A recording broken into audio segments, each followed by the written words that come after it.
You're standing in the snow. October 1889, Bear Creek Valley, Wyoming, and you're watching a man lose his mind. At least, that's what everyone tells you. 16 oxen. 16. Groaning. Bellowing. Their breath rising in white columns against the gunmetal sky.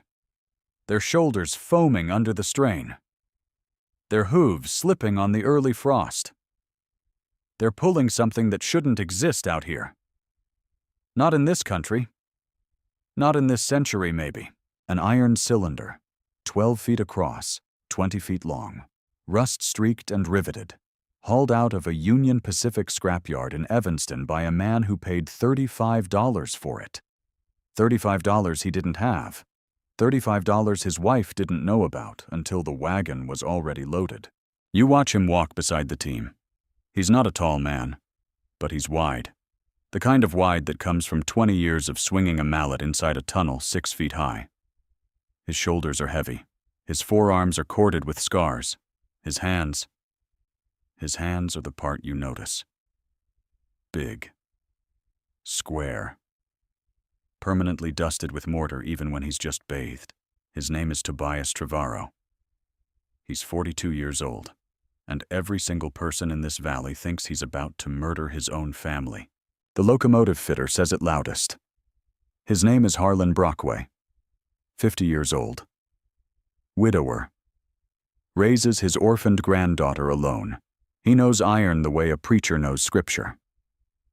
He stands at the edge of the road with his arms crossed over his chest and a pipe clamped between his teeth, and he tells anyone who'll listen.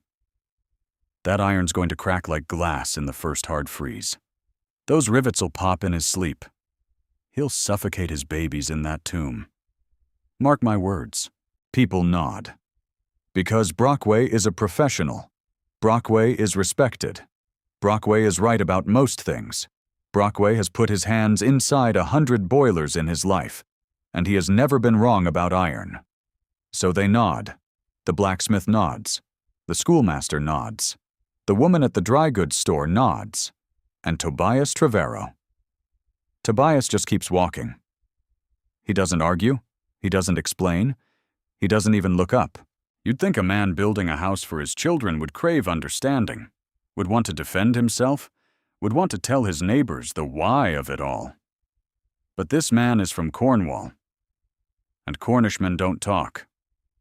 They work. Watch him now. 3 days after the wagon arrived, watch him level a circle of river stones into a foundation. He has dug it down 2 feet into the earth, below the frost line, and packed it with broken granite and lime mortar. He has laid the stones in a perfect ring, each one fitted to the next. The work is slow, painful, cold. His knees ache, his back aches, his knuckles split open every time he handles the wet mortar in the chill morning air. He doesn't stop. Watch him roll the iron shell onto the foundation with logs and levers and the strength of 2 grown sons. The boys are not really grown. Jago is 9, Win is 7, but they pull on those ropes like men. They have learned. And watch his wife. Honora Trevarrow is 38 years old. She has the kind of face that doesn't crack easily. Her hair is dark, threaded with the first gray at her temples. She wears a wool dress the color of slate, and an apron that has been mended at the pockets 3 times. Her hands are red from the cold and from washing. Her eyes are gray-green, like the sea off the Cornish coast where she grew up. She watches her husband from the doorway of their failing log cabin, the cabin that almost killed them last winter, the cabin where her youngest boy lay burning with fever for 16 straight nights while the wind screamed through the chinking. She doesn't understand what Tobias is doing. She doesn't have to, because 3 nights ago, he sat at her kitchen table, and he told her something he hadn't told her in 20 years of marriage. He told her he was afraid. He told her about Cornwall, about the mine, about a man named Penrose Carn who died in his arms, about a promise he made on his knees in a stone church the day they buried him. Get your boys above ground, Tobias. Don't let them die in the dark. And Honora?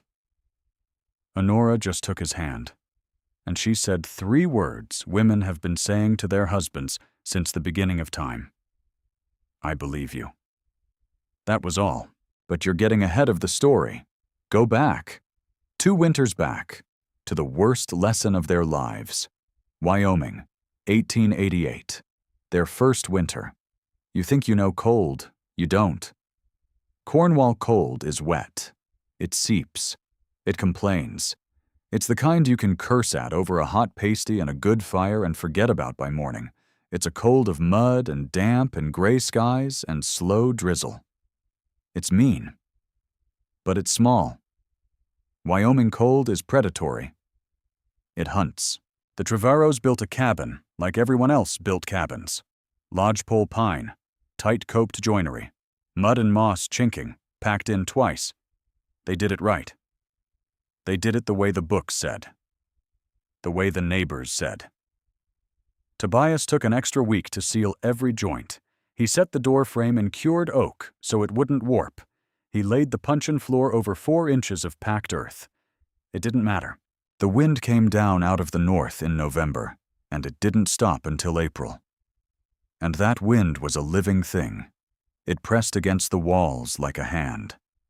It found every gap, every seam, every nailhead where the iron met the wood. It came down the chimney with a sound like a woman screaming. It rattled the windows in their frames until the whole cabin sang. Inside that cabin, the cast iron stove burned cherry red. Day, night, day again. Tobias fed it like a starving animal. He cut wood until his hands bled inside the gloves.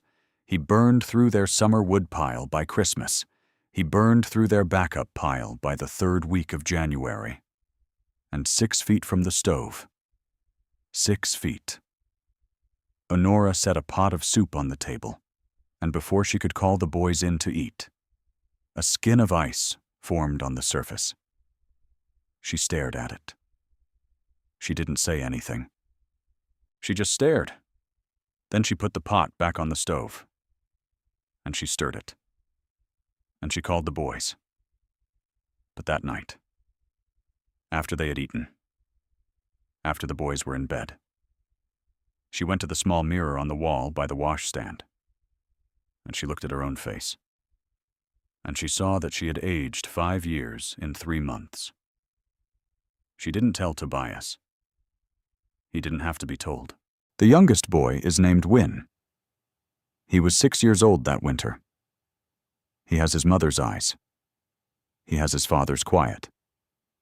He doesn't talk much. But when he does, you listen, because he doesn't waste words. Even at 6, he didn't waste them. In January, he got sick. It started as a cough, a small, dry sound that came once an hour, then once every 20 minutes, then every 10. By the 3rd day, his cheeks were red. By the 5th day, his eyes were glassy. By the 7th day, he couldn't keep food down. Then the fever came. 16 nights. 16. Honora held him against her chest in the rocking chair by the stove. She didn't sleep.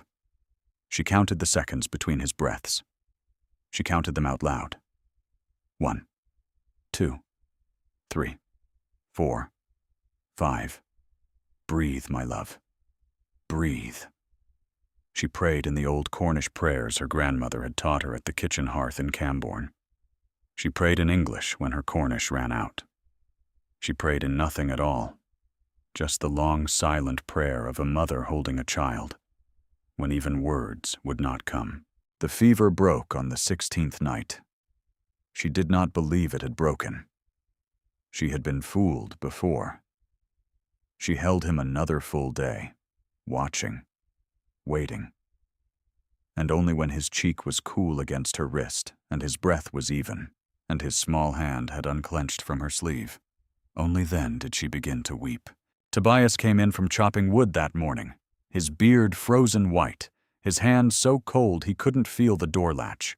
He saw his wife in that chair, her eyes hollow, his son so small in her arms.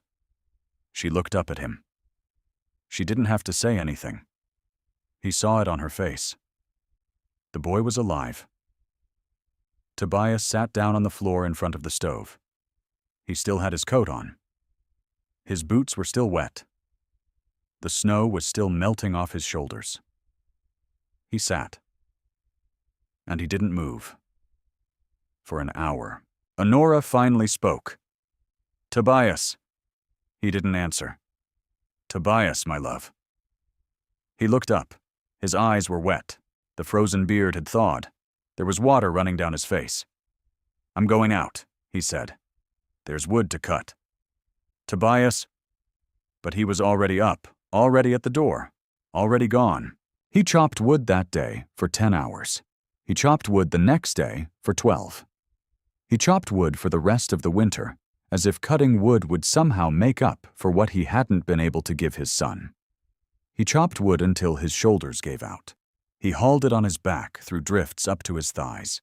He lost feeling in his fingers and got it back and lost it again. He came home some nights and could not lift his arms to take off his coat. Honora would unbutton it for him. Honora would pull off his boots. Honora would put his hands in a pan of warm water and rub them until the feeling came back and he hissed with the pain of it. And one day, in February, he went out at dawn for a cord of pine. And he didn't come home until midnight. 14 hours. Honora sat by the window with the boys.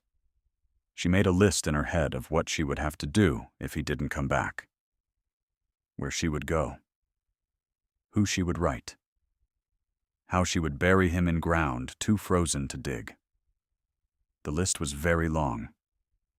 She made it slowly, item by item, to keep herself from screaming. When the door finally opened, when he stood there, snow up to his knees, ice on his eyelashes, his coat so stiff with frozen sweat it could have stood up by itself. He looked at her. He didn't say hello. He didn't say he was sorry. He said, "Honora, I'm going to build you a stove that never goes out." Then he passed out on the floor. She didn't know what he meant. She wouldn't know.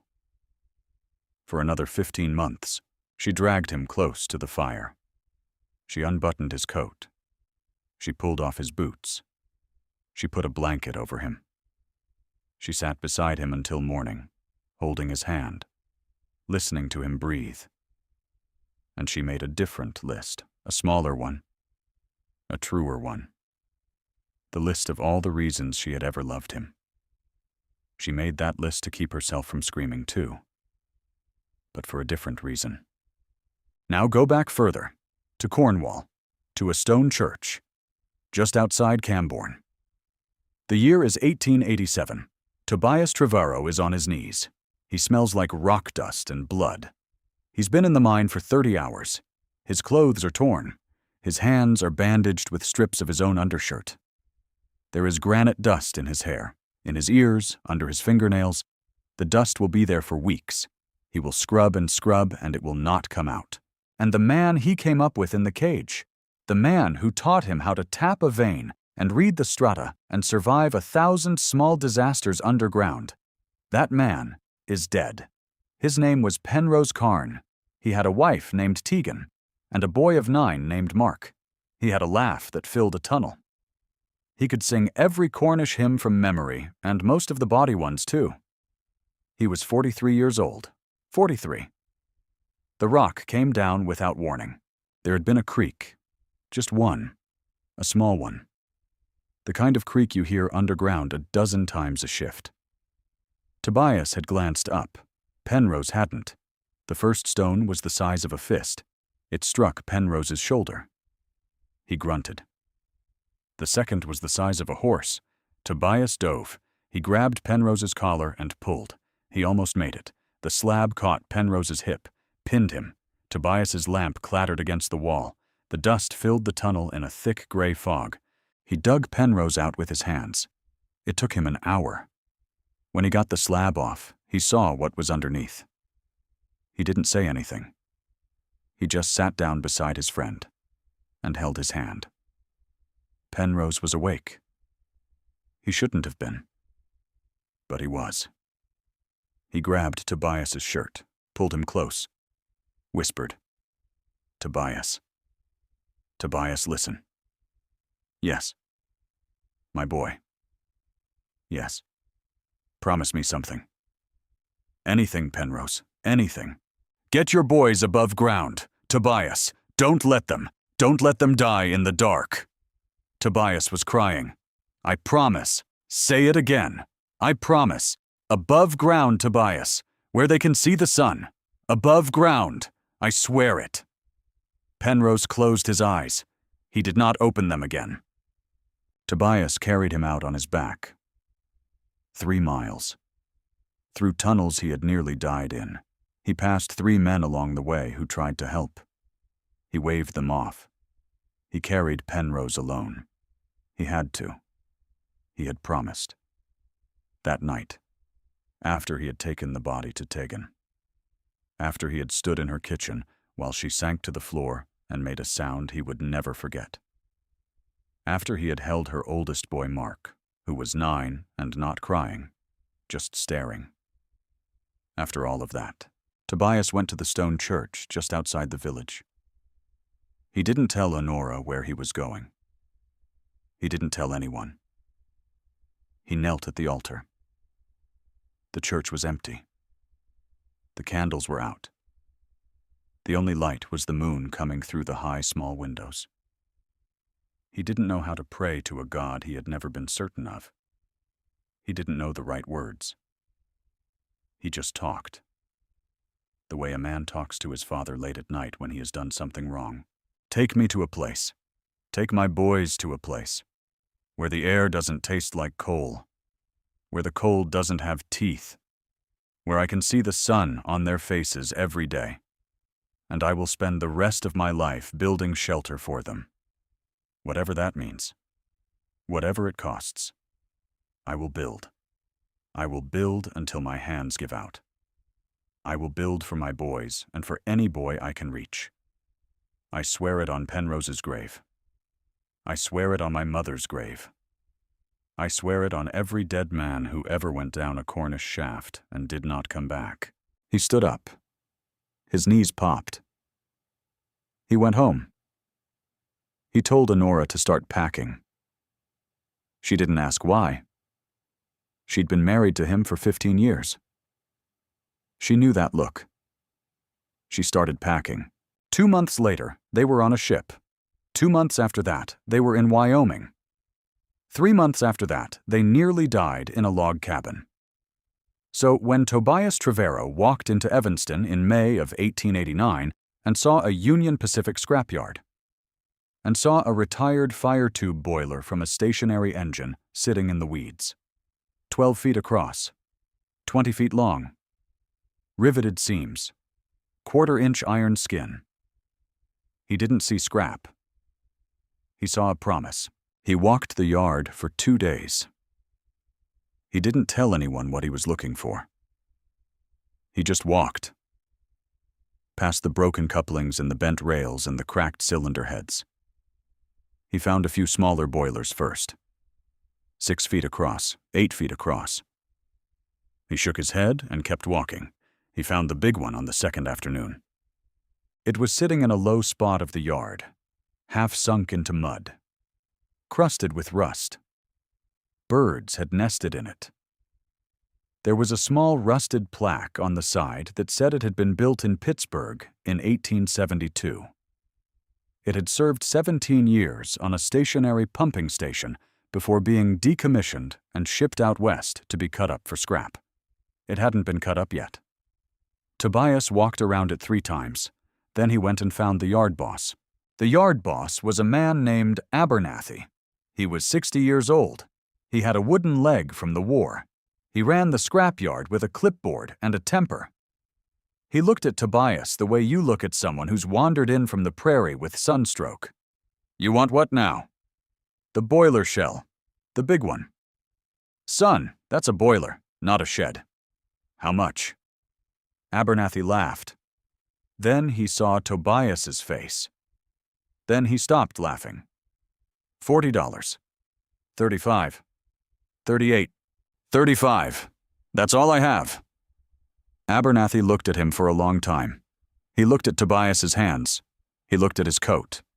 He looked at his face. Then he spat and nodded. "You bring your own team to haul it. I want it gone by Friday." "It will be." "Friday, Trevarrow." "Friday."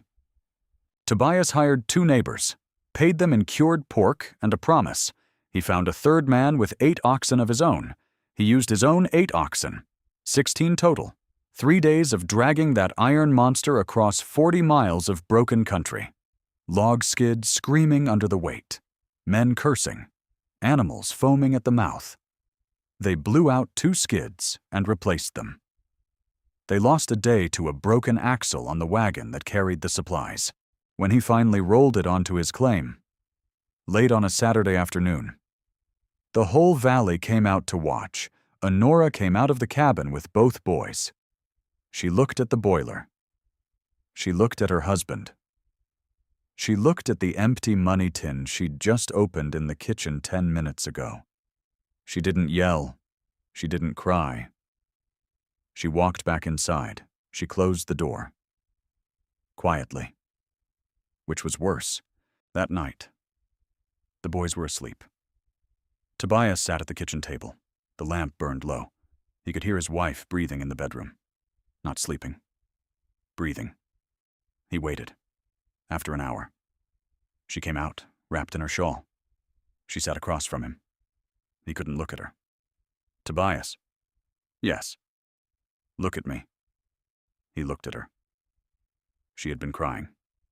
But she wasn't crying now. "Tell me everything," she said. "Don't leave anything out." So he did. He told her about Penrose. He told her about the mine. He told her about the rock. He told her about the promise. He told her about the night in the stone church. He had never told her about the stone church. He told her now. She listened without speaking, her hands folded on the table, her eyes on his face. He told her about what he had seen last winter, about Wynn's 16 nights of fever, about the ice on the soup, about the moment he realized the cabin was killing them slower than the mine ever could, about the day he chopped wood for 14 hours and walked home in the dark and almost didn't make it. He told her about the iron tube. He told her what he had learned from 20 years of cladding stationary boilers in the deep tin mines, about insulation, about sand, about fire brick, about how a man could build a vessel that held warmth the way a kettle held water, about the principle of radiation, about the power of a curve, about the way a hot stove sends its warmth out in straight lines, and how those straight lines could be caught and held and given back. He used his hands to show her. He drew on the table with a finger dipped in spilled tea. He talked for an hour. When he was done, he looked at his hands. "I spent every dollar we had, Honora. Everyone, if I'm wrong. We'll lose the claim. We'll lose the boys. We'll lose everything." She was quiet for a long time. Then she reached across the table. She took his hand, and she said, "Then don't be wrong." That was all. She got up. She blew out the lamp. She went to bed. He sat in the dark for another hour. And he made his second promise of the night. He didn't say it out loud, but he made it. You should know something about the man who would become this story's villain. Harlan Brockway was not a bad man. That's the hard part. He was 50 years old. He was a senior locomotive fitter for the Union Pacific. He had spent 30 years putting his hands inside engines that could kill a man if he flinched. He could read a stress fracture by candlelight. He could hear a bad rivet in a working boiler from 20 feet away. He knew steel and iron and copper and brass the way other men knew their wives' faces. He had buried his wife. Tuberculosis. Her name was Marguerite. He'd married her in 1867 in a small white church in Lancaster County, Pennsylvania, when he was 27 and she was 22, and she had hair the color of wheat and eyes that crinkled when she laughed. She had laughed a lot in those days. They both had. They had moved west when the railroad needed fitters. They had built a small house on the edge of Bear Creek. They had buried 2 babies before either of them turned 30. They had finally had a daughter who lived. Her name was Constance. Constance had grown up, married, moved to Chicago. Then Marguerite had started coughing. The doctor was a man named Henley. He was a good doctor. He had been to medical school in Philadelphia. He swore by a tincture of mercury and silver. Harlan trusted him. Harlan was a man who trusted experts. That's how he had been raised. That's what a good man did. He found the experts and he trusted them. The tincture made Marguerite sicker. She died slowly, over 4 years, coughing blood into a handkerchief, smiling at him every morning anyway, telling him she loved him, telling him to take care of Constance, telling him not to blame the doctor. She died on a Tuesday in March. The ground was still frozen. He dug her grave alone. It took 3 days. He chipped at the earth with a pickaxe and a shovel and his bare hands. He didn't let anyone help him.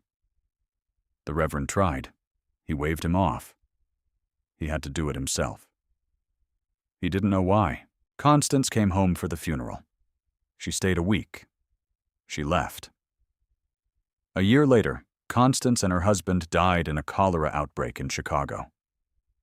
They left a daughter, Eliza. She was 3. Harlan went to Chicago. He brought her back. He had been raising her ever since. She was 8 years old now, bright-eyed, strong-willed. She had her grandmother's eyes and her own opinions, and a way of looking at him over her oatmeal in the morning that broke his heart and put it back together at the same time. She was all he had left in this world. So when Harlan looked at iron, he looked hard. And he hadn't been wrong about iron in 15 years. When he looked at Tobias Trevarrow's plan, he saw a coffin. He saw 3 more graves to dig. He saw a frozen Cornish woman holding 2 frozen Cornish boys, and he saw himself, in his nightmare, having to be the one who broke the door down in February to find them. He'd be damned before he'd let that happen. So Harlan watched. He watched Tobias roll that boiler onto the foundation. He watched him cut a door and 2 small windows with a torch he'd bought used. He watched him haul cartloads of fire brick from the railroad's discard pile. He watched the stack of bricks grow. He watched the wagon make trip after trip from the riverbed, hauling sand. And then Harlan watched him do something that broke the last thread of his patience. Tobias started building another wall, inside the boiler. 6 inches of fire brick, mortared together, laid in a perfect circle, leaving a 4-inch gap between the brick and the iron. Harlan walked over to the work site that afternoon, stood at the door, crossed his arms. "Trevarrow." Tobias looked up. Mortar dust on his face, sweat in his beard. "Mr. Brockway." "Why?" "Why what?" "Why the brick? Why the gap? What in God's name are you doing?" Tobias set his trowel down, wiped his hands on his apron. "The iron is the weather skin," he said. "Not the comfort." Harlan blinked. "What does that mean?" "It means the iron stops the wind. The brick holds the heat. And the gap. That's for the sand. The sand. Yes. You're going to fill it with sand." "Yes." Harlan stared at him. He stared for a long, slow second. Then he laughed. Not cruel. Not mean. Just stunned. "Trevarrow, listen to me. I have been fitting boilers for 30 years. I'm telling you. As a friend. The expansion and contraction in this country, the temperature swings, they will break that iron. They will shear those rivets. The seams will vent your firebox. You will fill that shell with smoke, and your family will be dead before sunrise." Tobias picked up his trowel. "The iron will not see the worst of the cold, Mr. Brockway." "How? How will it not see the cold?" Because the brick will hold it, and the sand will hold the brick, and the iron will only ever feel a small piece of what's outside. He set a brick into mortar. He didn't look up again. Harlan stood there for another minute. He wanted to be angry. He couldn't get there. There was something in the way Tobias spoke. Something quiet. Something that wasn't ignorance and wasn't pride and wasn't bravado. It was something Harlan didn't have a name for. But it bothered him. It bothered him all the way home. He went home and told his granddaughter that the new neighbors were good people, but the husband was going to kill them all.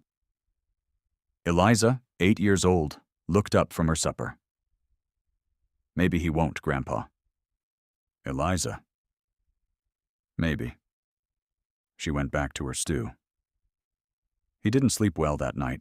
He lay in his bed and stared at the ceiling and thought about Marguerite, about Constance, about all the times he had been certain about something and been right, about all the times he had been certain and been wrong. The wrong times were fewer, but they were the ones he remembered. There was one more man you should meet. His name was Ezra Whitlock. He was 65 years old. He was the reverend of the small wooden church at the edge of Bear Creek Valley. He had been there for 22 years. He had buried more people than he could count. He had married 147 couples. He had baptized over 300 children. He kept the records in a leather book that he carried under his arm wherever he went. He had buried his own wife in a Wyoming winter 4 years earlier. Her name had been Catherine. She had died in childbirth at 51. He had not even known she was pregnant. They had thought it was the change. The doctor had been so apologetic. The doctor had cried. Ezra had not cried, not because he couldn't, but because the moment he started, he wasn't sure he would be able to stop. So he had simply not started. He had dug her grave himself. The ground was so frozen it took him 3 days. He never remarried. He never asked God why. He didn't believe in that kind of question. Reverend Whitlock didn't preach hellfire. He preached attention. The world was full of small miracles. Most people walked past them. He came by the Trevarrow claim on a Wednesday in August. Tobias was up on a scaffold, sweating, black with mortar dust. Mr. Trevarrow. Tobias looked down. Reverend, may I come in? There's no inside yet. I'll stand. The Reverend stood on the trampled earth in his black coat and his battered hat, and he looked at the iron. He looked at the brick. He looked at the gap that would soon hold sand. He didn't say anything for a long time. He had a long stare, the kind that made other men nervous. Tobias wasn't nervous. He just kept working. Then the Reverend said, "Christ was a carpenter." Tobias waited. "But his father," Whitlock said. "His father was a builder." He looked up at Tobias, and the builder used what was at hand. Tobias didn't answer. He couldn't. Honora was standing at the cabin door. She had come out to bring her husband water. She heard the Reverend's words, and she had to turn her face away, because she didn't want her husband to see her cry, and she didn't want the Reverend to see either. Whitlock just nodded, to himself, as if he'd confirmed something. "I'll stop by again," he said. He walked back toward his horse. That was all. He had said exactly 31 words. Tobias would think about those 31 words for the rest of his life. You should also meet a woman named Tamsin Pritchard. She is 45 years old. She is a widow. She didn't used to be. She had married Daniel Pritchard in Falmouth, Cornwall, in 1865. He had been 20. She had been 21. They had emigrated together in 1872. They had homesteaded in Bear Creek in 1880. They had tried for years and finally had a daughter, Ruth. when Tamsin was 38. A late, beloved, miraculous child. Last February, the blizzard came down from the high country.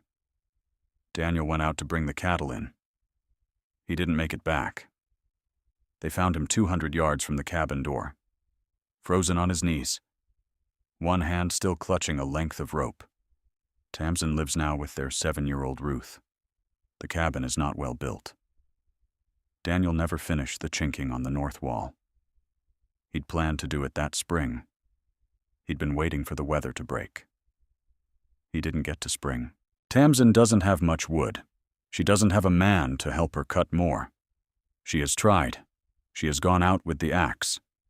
She has come back with 3 logs and bleeding hands. She has tried again. The same. Ruth has a cough.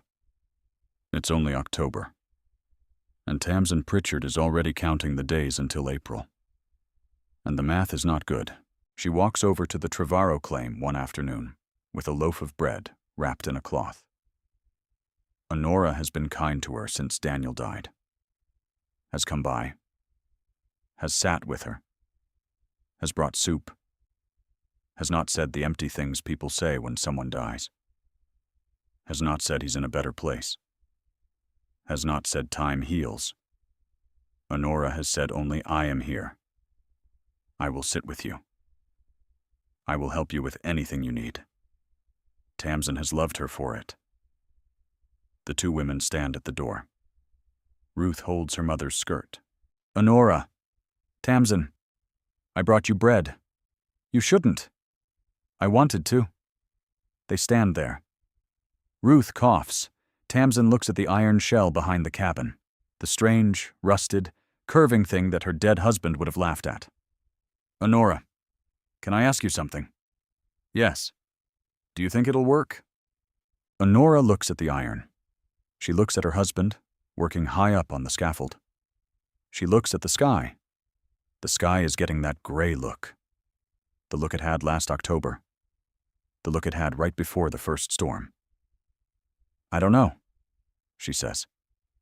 Then she says, but Tamsin, if it does, you and Ruth are coming to stay with us this winter, whenever you need to. You hear me? Whenever. Tamsin starts to cry. Quietly. The way women cry when they've been holding it in for 8 months. Ruth coughs again, and from the scaffold above them, Tobias Trevarrow looks down. He sees the 2 women at his door. He sees the small girl coughing. He sees his wife holding the widow's hand. And he understands something. The house he's building is not just for his family. It never was. The first storm comes on a Thursday. It comes the way Wyoming storms come. Without negotiation. You're inside the iron house now. The Trevarrows moved in 3 days ago. Honora has scrubbed the wooden floor twice. She has hung a curtain across the bedroom area. She has put a small braided rug, one she brought from Cornwall, in her trunk, in front of the stove. It's the only soft thing in the place. It's the 2nd of November, 1889. The wind picks up at dusk. By midnight, it's screaming. And inside it's quiet. Honora Trevarrow lies in bed beside her husband. Her eyes are open. She's been listening for 3 hours. Listening for the iron to fail. Listening for the first crack. The first hiss. The first sign that everyone was right and her husband was wrong. She hears nothing. Just the wind. Far away. Like it's outside someone else's house. Just the slow tick of the stove. Just her boys. Sleeping. Both of them. Sleeping. Wynn doesn't cough. Wynn doesn't cough. She turns her face into the pillow. Because she doesn't want Tobias to hear her cry. Except he's already awake. He's been awake longer than she has. He turns toward her. Honora. I'm fine. You're crying. I'm fine. Honora. He's not coughing, Tobias. He doesn't say anything. He pulls her into his chest. She cries against his shirt. Quiet. The way she cried at the dock in Falmouth when they boarded the ship. The way she cried at her own wedding. The way she cries when something has finally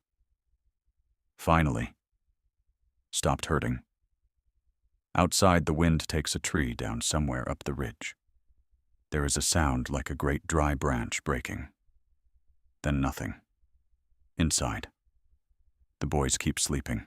She lies there a long time after she stops crying. Tobias's arm around her, her hand flat on his chest. She can feel his heart. Slow. Steady. The same heart she has been listening to for 20 years. The same heart she fell asleep against on her wedding night, in a small room above her uncle's shop in Camborne. The same heart she pressed her ear to when she was carrying Jago, terrified that something would go wrong. The same heart that had carried her across an ocean and through a winter that had nearly killed them both. She thinks, "He has done it. He has done it." She doesn't say it, but she thinks it. Morning. Honora wakes up. The fire is low. The bricks are warm. The thermometer Tobias hung on the inside wall reads 62 degrees. 62. In a Wyoming gale. She gets up. She doesn't put on her shawl. She doesn't put on her wool socks. She just stands, barefoot, on a wooden floor that doesn't bite. She walks to the table.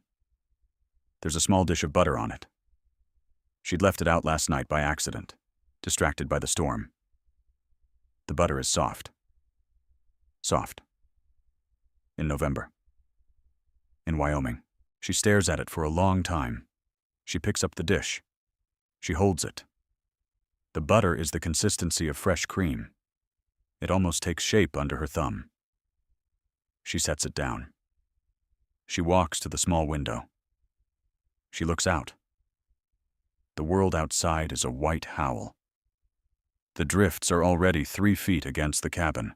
The cottonwoods on the river bottom are bent sideways. A piece of someone's roof, she can't tell whose, is tumbling end over end across the prairie like a child's lost toy. And inside, the candle on the table burns straight. Straight. There is no draft. She turns. She takes the lid off her flour tin. She rolls out dough. She makes a pasty for her husband. She hums a song her mother used to hum in the kitchen at home in Camborne. A song about fishermen and the sea, and the women who waited on the cliff for them to come back. Tobias comes out of the bedroom. He sees her. He doesn't say anything. He just watches her hum. He watches her bare feet on the wooden floor. He watches the soft butter on the table. And he sits down on the chair near the stove. And he puts his face in his hands. For 1 minute. Just one. Then he gets up. And he goes to feed the stove. Because that's what Cornishmen do. They work, even when something inside them has finally come undone. You should know something about Honora Trevarrow. She keeps a diary. She has kept one since she was 12 years old. Her grandmother gave her the first one. A small leather book with cream-colored pages. Her grandmother said every woman needs a place where she can be honest. The world will not give her one, so she has to make her own. Honora has filled 23 diaries in her life. She has them all in a wooden chest under her bed. 23 small leather books in 3 languages, English and Cornish, and a little of the French she had learned as a girl. Full of the small, honest things a woman thinks and cannot say. That morning, while the pasty bakes.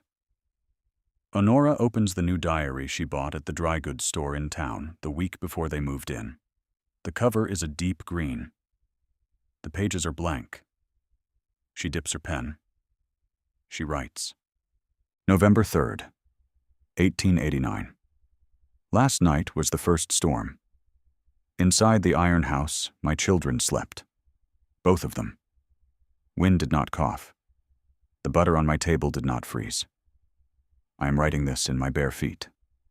I do not know what my husband has built. But it is not a house. A house is not this quiet. A house is not this warm. She pauses. Then she writes one more line. I think he has built a kind of love. I do not know how to say that out loud, so I am saying it here. She closes the diary. She puts it under the mattress. She doesn't tell Tobias, not yet, not for a long time. The second week of November. Tobias goes outside one morning before dawn. He walks around the iron house, the way he does every morning. Habit, inspection. The trade in him. He's at the back of the shell. His hand stops. There's a crack in the iron, 3 inches long, right near a row of rivets. He stares at it. His chest. His chest does the thing it did the day Penrose died. That tight closing thing. He takes a breath. He takes another. He counts to 10. He counts in Cornish, the way his grandmother had taught him when he was small and afraid of something. Onan, du, tree, pissoir, pimp, weg, saith, eth, na, deg. It doesn't help. He doesn't tell Honora. He covers it with his glove and walks away. That night, he goes back outside with a lantern. Pretends he's checking the woodpile. Lifts the lantern to the crack. Looks closer. Looks again. His hand is shaking. He doesn't sleep that night. Honora notices. She doesn't ask. The next night, he goes out again. He stares at the crack with the lantern raised. He runs his fingers over it. He cannot tell in the dark, with the cold biting at his hand, whether the crack is through or surface. He doesn't sleep that night either. The third night, he sits at the kitchen table after supper. The boys have gone to bed. He stares at his hands. Honora is at the wash basin. She rinses a plate. She sets it down. She wipes her hands on her apron. She sits down across from him. Tobias. What is it? Nothing. Tobias. It's nothing. You haven't slept in 3 nights. I have. You haven't. He's quiet. She waits. She has learned. 20 years of marriage. The man does not respond to pressure. He responds to silence. So she gives it. She waits. A minute. 2 minutes. Then he says it. There's a crack. She doesn't move. Where? On the back, near the rivets. How big? 3 inches? Tobias?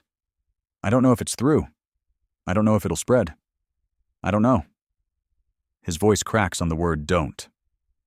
She lies still. She gets up. She goes to the kitchen. She comes back with 2 cups of tea. She hands him one. She sits next to him. She doesn't ask him to fix it. She doesn't ask if they should leave. She doesn't ask if he was wrong. She doesn't say anything for a long time. Then she says, "Then we'll be afraid together." That's all. She drinks her tea. He drinks his. She doesn't touch him. She just sits there. And after a while, he stops shaking. The next morning, you're standing on the road outside the schoolhouse in Bear Creek. It's cold. Not killing cold yet. Just bone cold. Jago Trevarrow is 9 years old. He's walking to school. His mother packed him a pasty. His father packed him nothing. Tobias doesn't believe in coddling.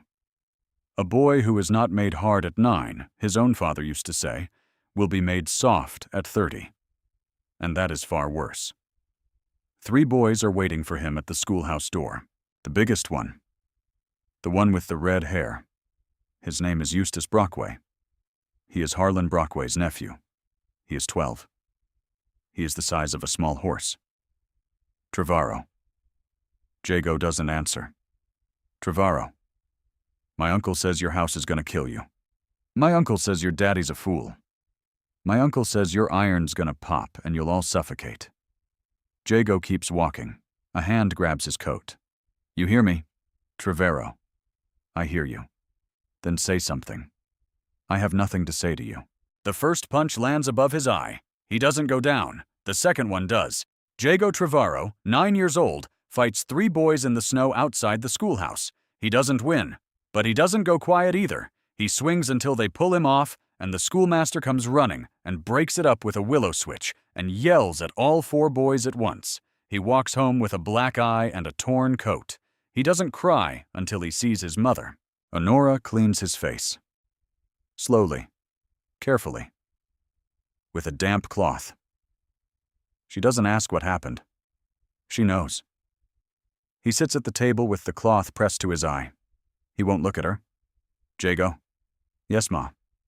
Do you remember Mrs. Hutchins, back home in Cornwall? A little. She used to sit with me on the cliff path. When I was a girl, after my own mother died. He listens. She said something to me. She said it more than once. She said, Honora, people mock what they don't understand. So when you build something they don't understand, they will mock you. And one day, they will need it. And on that day, you will know who you are. Jago looks up. His one good eye is red. But Da didn't build it for them, Ma. I know. He built it for us. I know, my heart. I know. Then why are they so mean about it? She wipes his face once more. Because they're afraid, Jago. Of what? Of being wrong. He thinks about that. He thinks about it for a long time. Then he says, Ma, I want to grow up and be like Da. She smiles. Just barely. You already are. She kisses the top of his head. She gives him a piece of bread with butter. He eats it slowly, one-eyed, watching her move around the kitchen. Watching the way she steps. Watching the way she sets the kettle. Watching her with the half-formed eyes of a boy who is just beginning to understand that his mother is the strongest person he will ever know.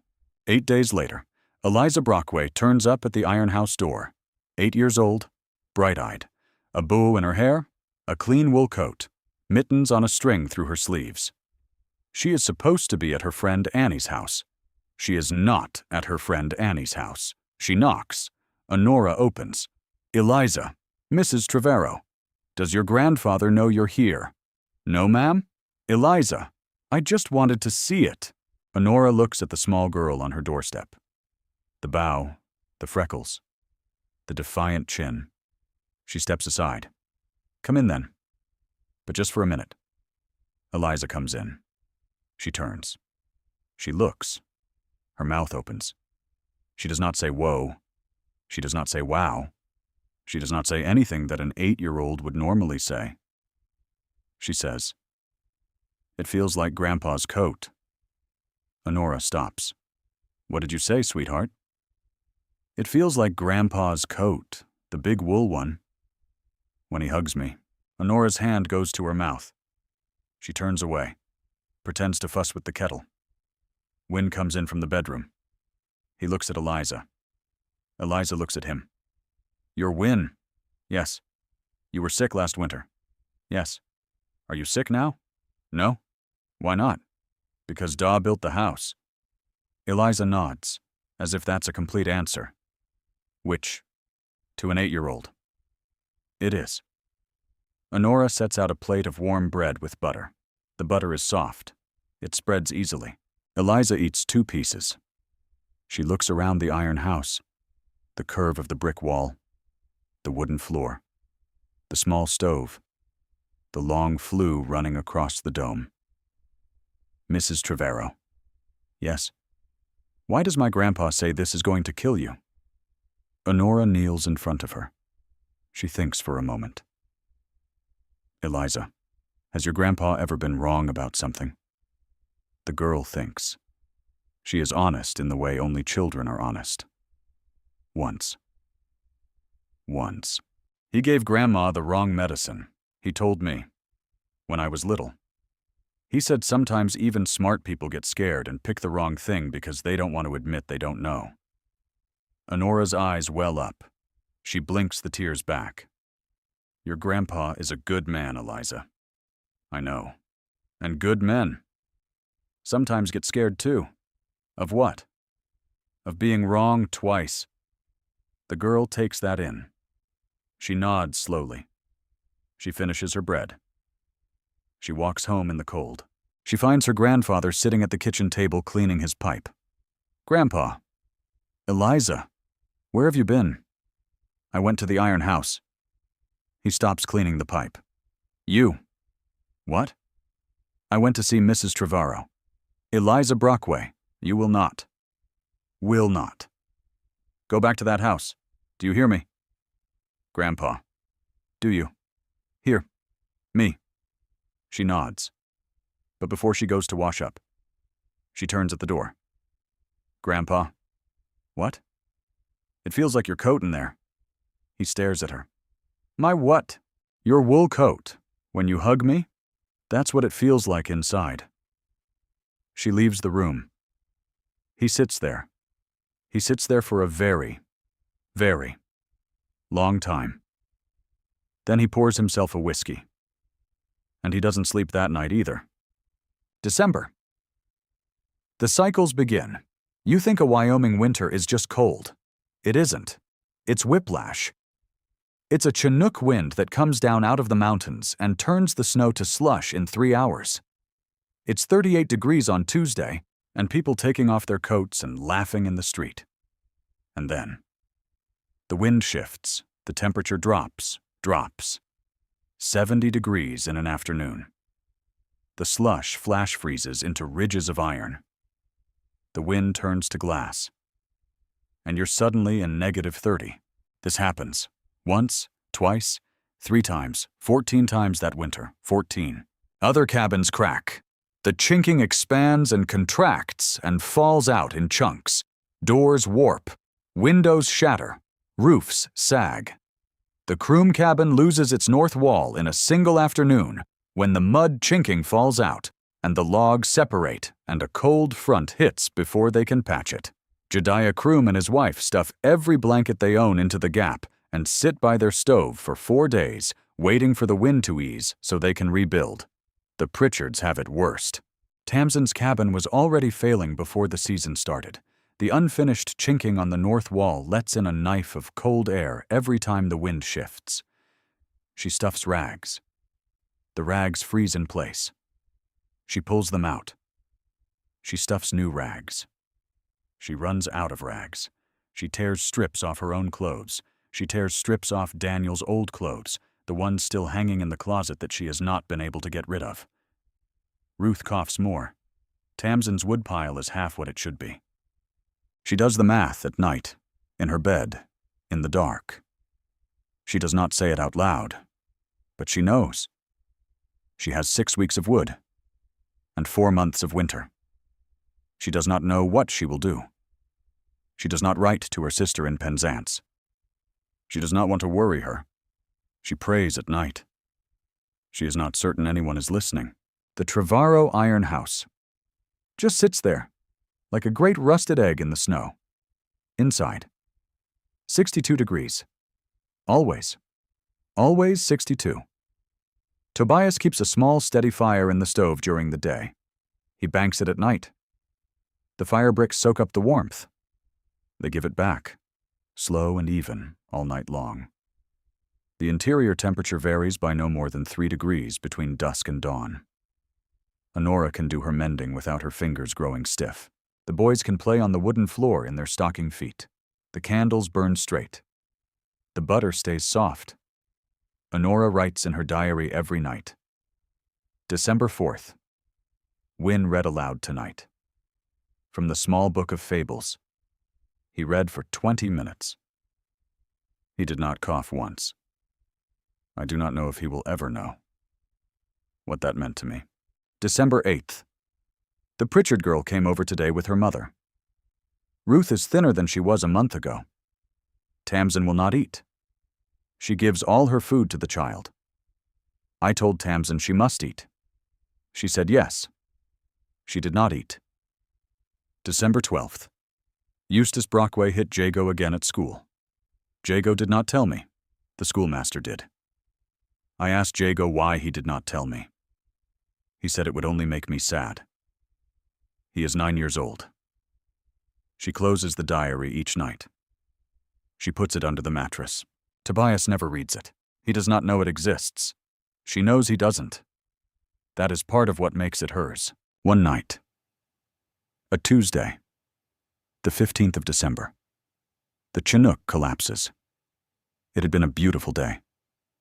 The temperature climbed to 41 degrees at noon. The valley dripped. The roads turned to mud.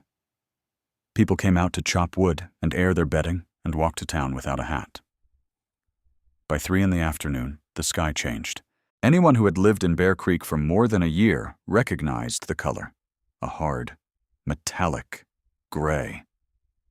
The clouds came down off the mountains like an avalanche made of air. By 4 o'clock, the wind was up. By 5, it was 40 miles an hour. By 6, the temperature was 0. By 8, it was -20. By 10, it was -31. The valley locked down. Every cabin sealed itself. Every chimney smoked at full draft. Every man checked his woodpile twice and prayed. Tobias is reading by lamplight. Honora is mending a sock. The boys are in bed. There's a knock at the door. Hard, wild, frantic. Tobias opens it. Reverend Whitlock is standing in the snow. White, like he's seen a ghost, hat in his hand. Snow crusted on his eyebrows. His coat is half frozen. Tobias. Reverend, come in. No time. It's Tamsin Pritchard. Honora stands up. What? I came from her cabin. I came to check on her after the wind shifted. She's almost out of wood, Honora. The little girl, Ruth, she's burning up. Honora drops the sock. How bad? I think it's pneumonia. She looks at her husband. She doesn't have to say anything. He's already pulling on his coat. Honora, get the small bed ready by the brick wall and boil water. Yes. Reverend, can you stay with the boys? Yes. He goes out the door. Into -31. Into a wind that's eating the world alive. He has 1.5 miles to go. You're watching him now, walking through that storm. His head is down. His coat is wrapped tight. The wind is hitting him sideways. His beard is white in seconds. His eyelashes freeze together. He has to keep blinking. Keep blinking. Keep blinking. He thinks about Daniel Pritchard, 200 yards from his cabin, frozen on his knees. He thinks, don't be Daniel. Don't you be Daniel tonight. He keeps walking. He follows the line of the road. The snow is up to his knees in places. In places, it is up to his thighs. He has to break trail. He uses his hands to push through. His gloves freeze stiff. His fingers go numb. He stops once to slap his hands against his thighs and force the blood back. He keeps walking. He sees the cabin. There's almost no smoke from the chimney. That's the worst sign. He breaks into a run. He bursts through the door. The wind almost takes the door off its hinges. He slams it shut behind him. Tamsin is sitting on the floor by the stove, holding Ruth in her arms. The fire is dying. There are 3 small sticks of wood left in the basket. The cabin is somehow not as cold inside as outside, but only because the storm has not had time yet to fully take it. It will. Soon. Tamsin's eyes are dead. She has been preparing herself. She has been getting ready. Tamsin. Tobias. How long? I don't know. Wood. Almost gone. He doesn't ask anything else. He scoops Ruth up in his arms. The girl is hot, burning hot. Her breathing is ragged. Her small body is too light. She has lost weight. She has been losing weight since November. Tamsin, stand up, now. Hold my coat. Don't let go. Tobias. Hold, my coat. She grabs the back of his coat. He carries the girl out into the storm. He does the worst 1.5 miles of his life. The wind tries to take Ruth out of his arms. He bends his body around her. He turns his back to the wind every few steps. Tamsin clings to him with both hands. He cannot see. He follows the road by feel. by memory, by the slope of the land under his boots. He doesn't speak, neither does she. The cold is too loud. Once Tamsin slips. He grabs her wrist. He pulls her up. They keep going. Ruth's small face is pressed against his chest. He can feel her heart beating against his ribs. Fast. Too fast. He keeps walking. When the iron house comes into view, he sees the lantern in the window. He sees Honora's silhouette against the glass. He stumbles to the door. Honora opens it. Tobias falls inside with the child in his arms. Tamsin collapses to her knees on the wooden floor. The Reverend, bless him. The Reverend takes Tamsin's coat, wraps her in a blanket, sits her by the brick wall. Honora takes Ruth. She lays her on the small bed. The bed Tobias built right against the warmest part of the inner wall. The brick is radiating gentle heat, even, steady, like a held breath. Ruth's small chest rattles. Honora puts a cool cloth on her forehead. She looks at her husband. He is on his knees on the floor, just trying to breathe. She doesn't ask him if he's all right. She just walks over and puts her hand on the back of his head. Once. Then she goes back to the child. 3 days. 3 days and 3 nights inside the iron house. Tamsin Pritchard does not leave Ruth's side. Honora doesn't either. The two of them take shifts. Cooling cloths, warm broth. Cornish hymns sung quietly, the kind that have been sung over sick children for 400 years. They sing in turns. Tamsin sings the old sailor's lament, the one her grandmother used to sing in Mevagissey when Tamsin was a child. Honora sings White Rose of the Cliff, her own grandmother's favorite. They sing softly. They sing until their throats are dry. Then they sing some more. Reverend Whitlock prays quietly in the corner. He doesn't make a show of it. He just prays. Tobias goes outside every few hours to check the iron, the wind, the sky. He brings in wood. He stokes the fire. He checks the flue. He says nothing. He works. Eliza Brockway shows up on the second day. She has snuck out again. Honora opens the door. Looks at her. Looks at the sky. Eliza, don't send me back, Mrs. Trevarrow, please. Eliza, your grandfather. Please. Honora looks at her. Then she steps aside. Sit by Ruth. Sing to her. Can you sing? Yes. Then sing. So Eliza sits beside the bed, and she sings. Some little school song. Sweet and off-key. Something about a meadow and a lamb and a girl in a blue dress. And Wynne sits beside her, and Jago stands at the foot of the bed. 3 children, watching over a 4th. It's the kind of scene that puts an ache in your chest. And on the 3rd morning, Ruth's fever breaks. It just breaks. Like something letting go. Her cheeks cool. Her breathing slows. Her eyes flutter open. She looks up at her mother. She says one word.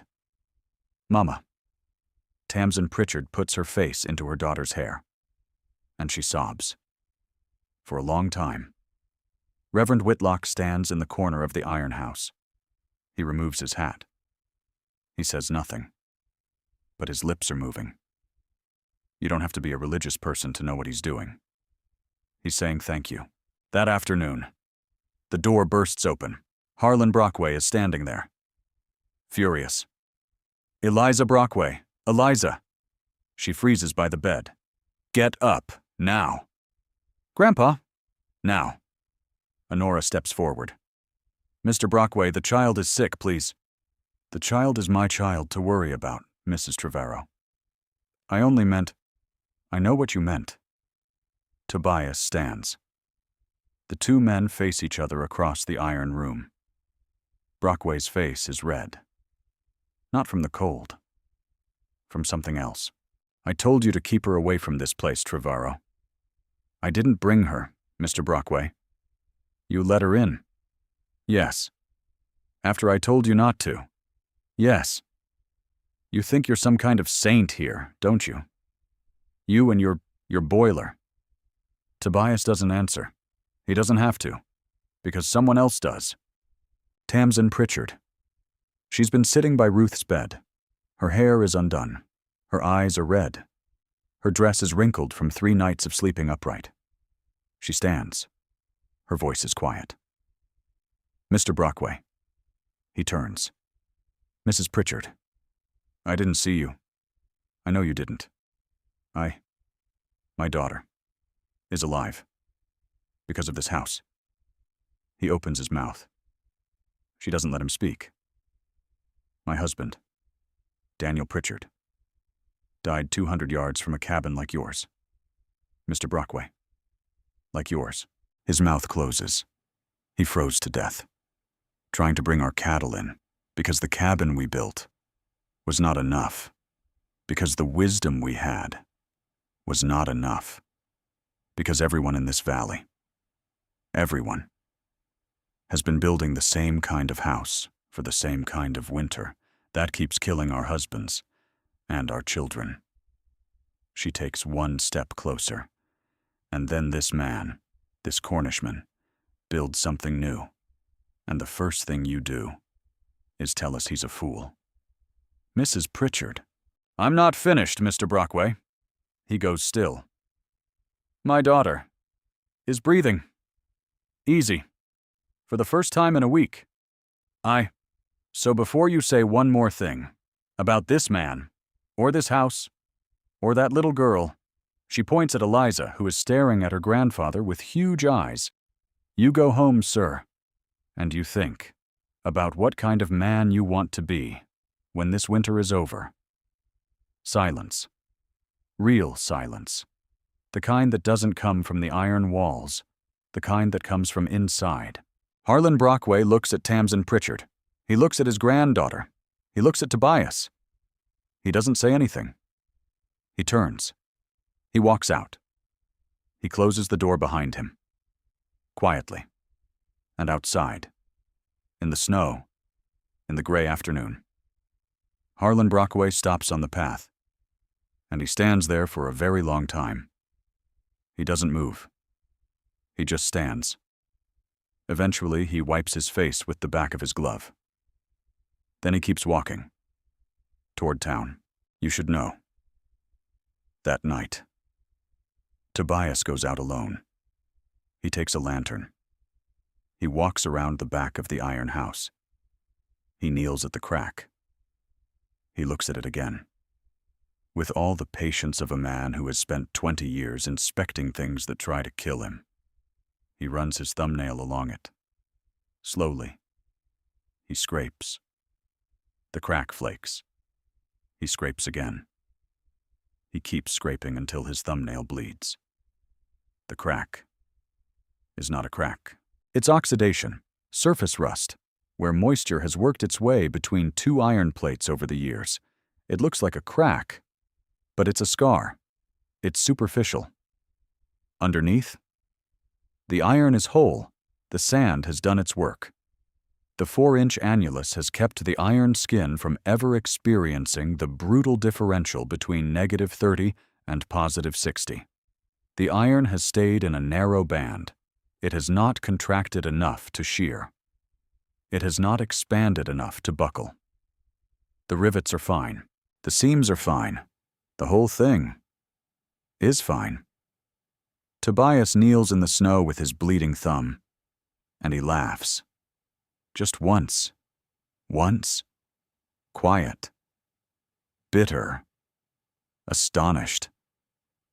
It worked better than he thought it would. He stays out there a long time. He watches the stars come out one by one. Wyoming has too many stars. Cornwall never had this many. The sky here goes on forever. The land here goes on forever. He has spent 20 years thinking the world was small and dark and underground. The world is none of those things. He stands up. His knees crack. He walks back to the iron house. He goes inside. He warms his hands by the stove. Honora is asleep in the chair, with Ruth's small head in her lap. He covers her with a blanket. He goes to bed. He sleeps. For the first time in a week. Late that night, Honora wakes up. She is in the chair. Ruth is asleep against her. Tamsin is asleep on the floor beside her. The Reverend is asleep in the other chair. The boys are in their bed. She looks across the room. The bedroom door is open. Tobias is not there. She gets up carefully. She lays Ruth on the pillow next to Tamsin. She wraps her shawl around her. She slips on Tobias's old boots. She goes outside. He's standing in the snow, looking up. The sky is full of stars. She walks up beside him. She doesn't ask what he's doing. She just looks up at the stars with him. After a long while, she says, "Tobias." "Yes." He'd be proud. He doesn't answer. He can't. She puts her hand on his arm. "You kept your promise." A tear rolls down his face. She wipes it with her thumb.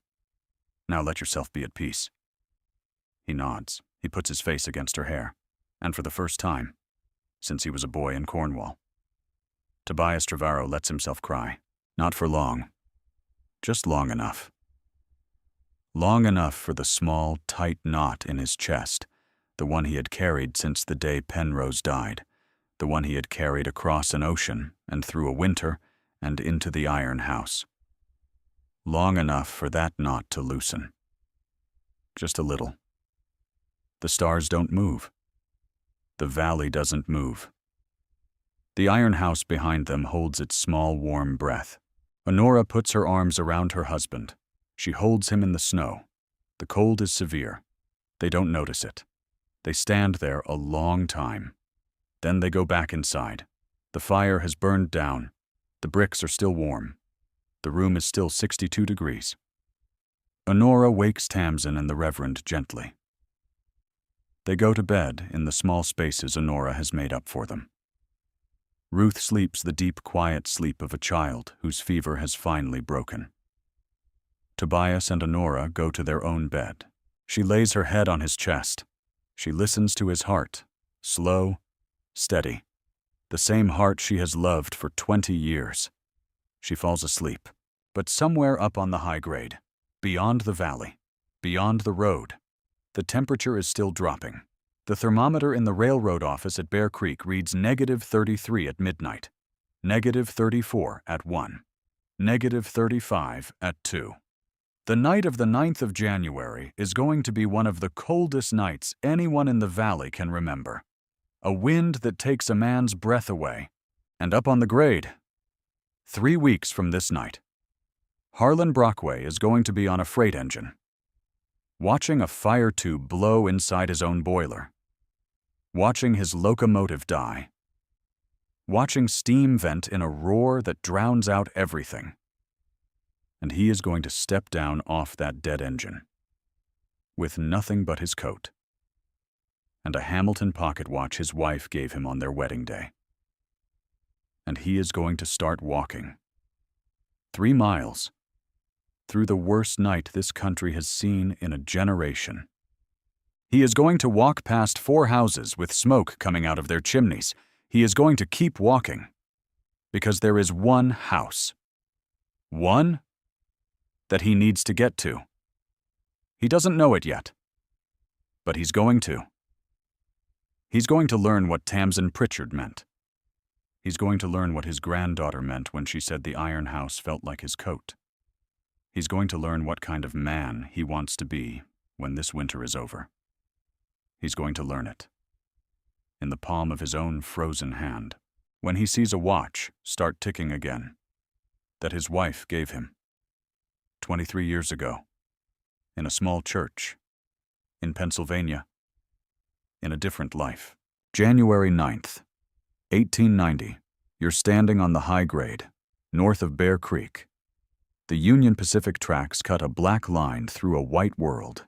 It is -35 degrees. The air hurts. That's the only word for it. The air hurts to breathe. It hurts your lungs. It hurts your teeth. It hurts the inside of your nose where the small hairs freeze together on the first inhale. The cold has a sound, a high whining sound, like glass under pressure. And up on that grade, a short freight train sits dead, 50 yards of black iron. Engine cold. Headlamp dim. Steam venting in a tired hiss from the firebox. A fire tube has blown. Inside the boiler of locomotive number 219, a single stressed copper tube has split along its length. Pressure is gone. Water is gone. The fire is out. The engine is dead. And the man who knows this engine better than anyone alive is standing at the side of the track. Harlan Brockway, 50 years old, senior fitter, widower, grandfather. He is the only person on the train. He has a coat, a wool scarf, a fur cap, a pair of leather gloves over wool ones, and in the inside pocket of his coat, a Hamilton pocket watch his wife Marguerite gave him in 1867, the day they married, in a small white church in Lancaster County, Pennsylvania, when she still had hair the color of wheat, when neither of them had ever heard of Wyoming. He stares at the dead engine. He stares at the cold sky. He stares at the line of track running south. 3 miles, down to Bear Creek. 3 miles. He has done a 3-mile walk 1,000 times. Not in this. Never in this. He thinks. Keep moving. Don't stop. Don't think too much. He thinks. Marguerite, I miss you. He thinks. Eliza, I'm coming home. He pulls his collar up. He starts walking. You're walking with him. Step 1. Step 2. The snow on the grade is packed hard. The wind blew it into a glaze. His boots make a sound like cracking ice. Step 10. Step 20. His scarf freezes to his beard. He has to bend his head to keep his eyes open. Each blink comes harder than the last. Step 50. The wind picks up. It comes down out of the canyon. It hits him sideways. He braces. He keeps walking. His pocket watch. Inside his coat. He can feel its weight against his ribs. He thinks about Marguerite's hands. The day she gave it to him. She was 22. He was 27. She put the watch in his palm and closed his fingers over it. So you'll always know what time to come home, Harlan. He had laughed. He had kissed her. He had not known that she would be dead by 45. He keeps walking. Step 100. The cold is in his marrow now. His thoughts. His thoughts are starting to slow down. He notices. He notices that he's noticed. He thinks. Keep moving. The body keeps the mind warm. His wife used to say things like that. His wife. His wife. He sees her face for a second. He blinks. The face is gone. He keeps walking. Step 200. The rails are popping. Pop. Pop. Like distant pistols. It's the steel. Contracting in the cold. It does that. He has read about it. He has heard it before. But never this loud. Never this much. He's in the worst cold he has ever felt. He thinks. I might die out here. He thinks. That's foolish.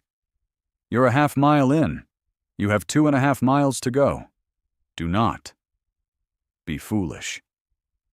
He keeps walking. Step 300. He passes the Croom cabin off to the east. He sees the smoke from the chimney. Faint, thin. He could go knock. He could. But Croom's place is half a mile off the line, through deep snow. Off the packed grade, he'd freeze before he got to the door. He keeps walking. Step 400. He passes a second cabin, another 1/4 mile off the road. He keeps walking. Step 500. His face has gone from pain to numb. That's a bad sign. He knows it's a bad sign. The numb stage is where men fall down and don't get up. Marguerite. The word just appears in his head, like a small lantern. Marguerite. I'm sorry. For what? He doesn't know. For everything. For the medicine. The wrong medicine. The medicine the doctor swore by. For not listening when she'd said. Maybe we should ask another doctor, Harlan. For thinking he was smarter than he was.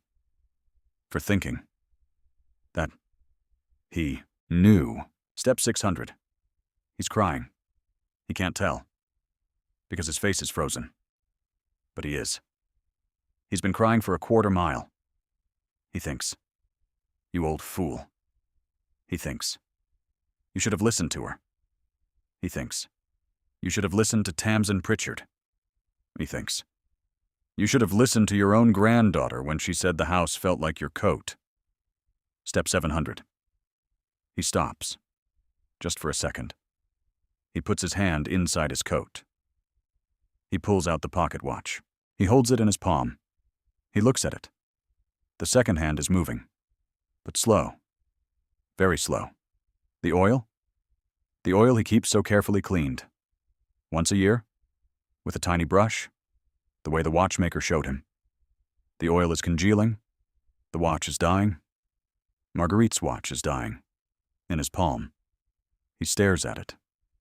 He thinks, no. Just that. No. He puts it back in his coat. Closer to his chest this time. He closes his coat tighter. He starts walking. Faster. Step 900. The wind shifts. It hits him in the face. Glass crystals of ice, driven by 60-mile-an-hour wind. Each one a tiny needle. He pulls his scarf higher. The scarf freezes to his lips. He keeps walking. Step 1000. He sees something through the snow. A curve. A rust-red curve. A low curve. Sitting on the snow. He squints. It's the iron house. The Trevarrow place. He has half a mile left. His knees almost buckle. But he notices something. The wind. The wind has stopped. He looks up. The wind is still blowing. He can hear it. Roaring. Up above. Through the cottonwoods on the ridge. But here. Down at his level. The wind has gone. Just gone. Like he stepped into the eye of something. He stops. He turns his head. There's a circle of stillness. Maybe 20 feet across. All around the iron house. The shape. The curved shape. Of the boiler. Is bending the wind. Up. And over. And around. Like water around a stone. He stands in that circle. And he hears. For the first time in 2 hours. His own breathing. In. Out. In. Out. Steady. He almost falls to his knees. But he doesn't. He keeps walking. Toward the door. Tobias Trevarrow opens the door. Lamplight spills out. A wave of warmth. A wave of life. He sees the man on his step. A man so frozen he barely looks like a man. White beard. Ice in the lashes. A coat so stiff it could stand by itself. Eyes barely open. Lips blue. Harlan Brockway. Tobias. The word comes out. Cracked. Broken. Tobias doesn't speak. He grabs Brockway's arm. He pulls him inside. Honora is already standing. She has been since the storm started. She has been listening. Wynne is awake. Sitting up in bed. Watching with huge dark eyes. Jago is awake too. Reverend Whitlock is on the floor by the stove. He had walked over earlier, to check on the family. The storm had pinned him. The Reverend stands. He doesn't say anything either. Honora pulls a chair near the fire brick wall. Tobias guides Brockway into it. Brockway sits. His head lolls forward. Then up. Tobias, don't talk. Honora, tea, now. She is already moving. Brockway holds up a hand. Wait. Mr. Brockway. Wait. He fumbles inside his coat. His hand is shaking. The leather glove is half frozen. He pulls it off with his teeth. He pulls out the watch. He sets it on his palm. The second hand is still, completely still. He holds it out toward the room. His face is wet. His mustache is dripping. The ice in his beard is melting faster than he can wipe it. Tobias, look. Look at this. Tobias looks. My Marguerite gave me this watch. I know. In 1867. We were married. In a church. In Lancaster County. Honora has stopped moving. The kettle is in her hand. She has stopped. This watch has not stopped, In 23 years. I keep it, I clean it, I oil it, with a tiny brush. Once a year. The way the man showed me. 23 years. Wynne slips out of the bed. He walks across the wooden floor in his nightshirt, bare feet. Soft pad, pad, pad. He stops in front of Brockway. He looks at the man. He looks at the watch. Brockway looks down at him. The boy, 7 years old. Dark eyes. Calm. Wynne puts his small hand on Brockway's wrist. Mr. Brockway. Yes, son, your watch will run again. Will it? Our house fixes things. Brockway stares at him. The room is silent. Just the soft tick of the small stove. Just the quiet hum of the brick wall. Honora takes a breath. She doesn't move. She just watches. The Reverend's lips are moving again. The watch sits in Brockway's frozen palm. Nothing. Nothing. Then, the second hand twitches. Just once. Brockway's breath catches. Another twitch. Another. And then, the little hand begins to move. Slow at first. Hesitant. Then, smoother. Then, steady. It sweeps around the dial in a perfect, uninterrupted circle. Tick, tick, tick, tick. Brockway stares at it. His mouth opens. Nothing comes out. He brings the watch up to his face. He listens to it. He hears it. He hears Marguerite in a Pennsylvania church in 1867. He hears her say, "Come home." His eyes fill. He puts a hand over his mouth. His whole body shakes. He looks up at Tobias. His voice is barely a whisper. You didn't build a house, Trevarrow. You built a lung. It holds its own breath. He puts his face in his hands. And Harlan Brockway, locomotive fitter, widower, cynic, professional, expert, the man who buried his wife and never forgave himself, the man who told a whole valley that Tobias Trevarrow was a fool. He weeps, right there, in the middle of an iron house, with a small Cornish boy's hand on his wrist and his wife's watch ticking in his other palm. For the first time, in all the years since Marguerite died, he weeps. He weeps for her. He weeps for Constance. He weeps for the small brick of certainty that he has carried in his chest for 30 years and that has just, in the warm air of an iron house, begun to crumble. He weeps for the man Daniel Pritchard had been when he came to ask for advice. He weeps for what he had said. He weeps for what he had not said. Honora pours the tea. Tobias kneels in front of Brockway, takes off his frozen boots, rubs his feet. Slowly, Wynne stays where he is, hand on the man's wrist, doesn't move. Reverend Whitlock crosses the room, lays a blanket over Brockway's shoulders. Nobody speaks. The wind howls outside, far above, somewhere. The wind is still killing the world. In here, a man is being thawed, in every sense of the word. Hours pass. The fire ticks. The bricks hum. The wind on the high ridge slows. The thermometer outside reads -28, and then -25, and then -22, as the worst of the cold begins to break. Brockway sleeps in the chair, his head against the brick wall, his feet wrapped in wool, the watch still in his palm, his fingers loosely closed around it. The way a man holds something he is afraid will be taken. Honora sits by the stove. She has not slept. She watches the man in the chair. She has known him for 2 years. She has only seen him angry or proud or distant. She has never seen him sleep. His face in sleep is a younger face. She thinks. He must have been a good husband. She thinks. He must have loved her very much. She gets up. She covers him with another blanket. She sits back down. She waits for morning. Morning. The storm has passed. The valley is white. The trees on the ridge are encased in glass. Every fence post is a column of ice. Brockway wakes slowly. He sits at the table, He has slept 4 hours. He has eaten Honora's bread. He has drunk 3 cups of coffee. His face is raw. His fingers ache. His mustache is gone, half of it. He had to cut it off to free it from the scarf. He is alive. He looks at Tobias. I have to walk into town. I'll come with you. You don't have to. I will. Brockway nods. He stands up. He puts his hand on the table to steady himself. Tobias. Yes. Tomorrow, I want to come back. All right.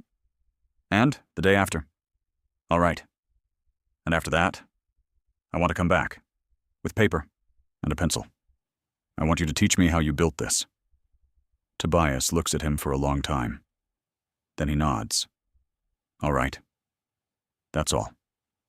2 men. 1 word. And a covenant.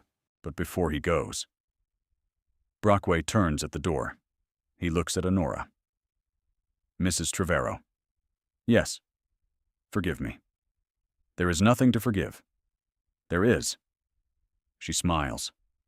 A small, slow smile. The kind of smile a woman gives when she has been waiting a long time for a man to say something he should have said sooner. Then it is forgiven.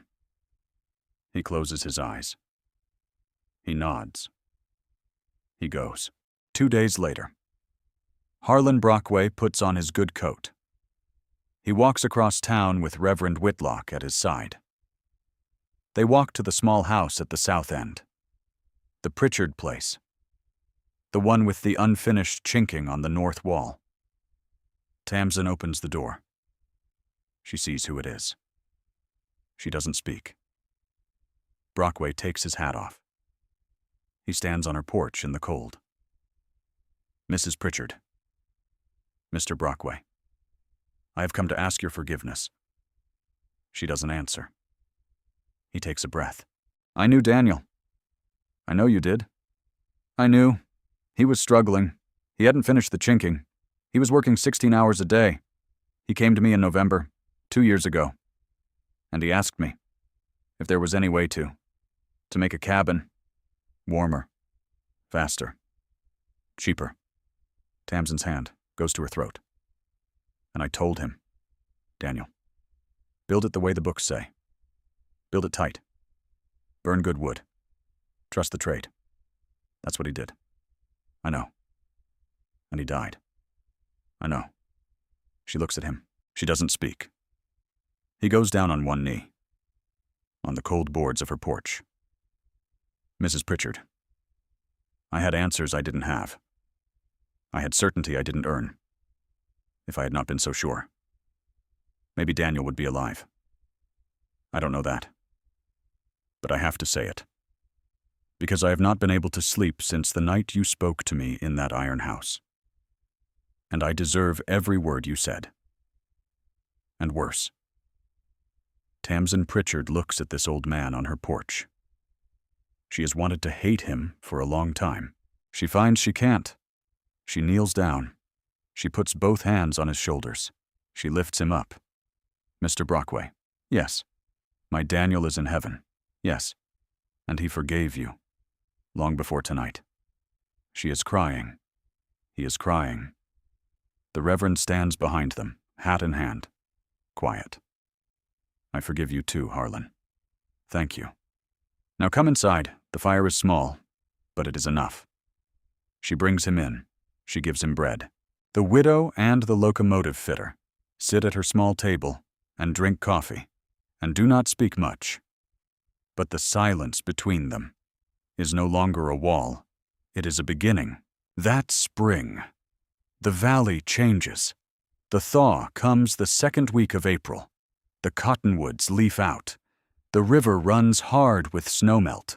And every day, from the 1st of May onward, there is a procession of wagons up the road to the Trevarrow claim.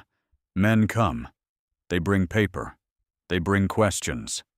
They bring sons. They come from Bear Creek.